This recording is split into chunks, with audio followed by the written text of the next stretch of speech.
Hello everyone. Aji ekta gana kunyak ase. Edo gana gai gina apni khan ke janai dibo. Na jana khan karne itu church te copy kuri na gana gabi. Aro jana khan du ekilogre enjoy kuri na gai thakibo kuina apni khan itu janai dia ase. I bi ekilogre gao.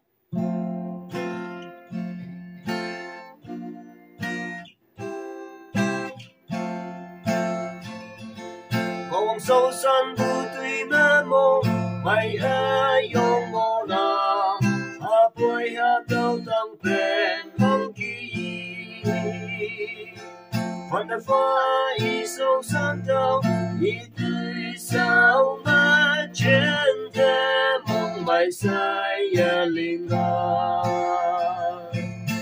chỉ su ai năng cha lang thế nhau đâu Nằm nhìn đưa là nhau tâm ta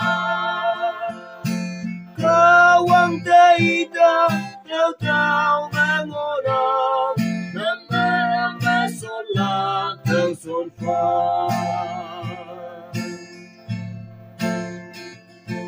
Mong sâu xanh vừa tùy bế tục Ưu mà ngô đồng Chỉ sư năng lăng vui bà Để mình pha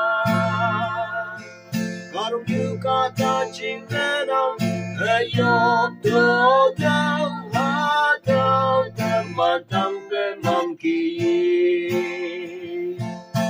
Jisu ai nang Jalan te nhau đâu Nang ai nhìn dengan nhau tâm tâm Kau wang tay đâu Đâu đâu mà ngô đồng xuân lạc theo xuân pha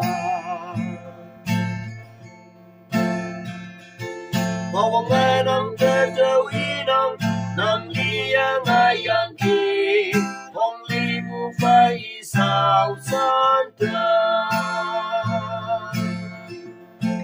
Công ba tùy sâu chính nghe nằm Phần nè phá tăng hóa đau Nhìn nghe tăng bưu hoàng kỳ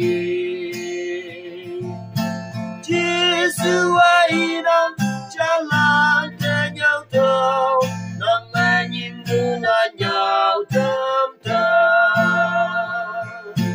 Kau wang tay đâu Đâu đâu mẹ ngô đà Nang mẹ xuân lạc theo xuân pha Nang mẹ xuân lạc theo xuân pha Thank you guys for watching. Next video garne lokpabi apni notun channel paise gole subscribe kori lobi koina itu bi chinai diase. God bless us.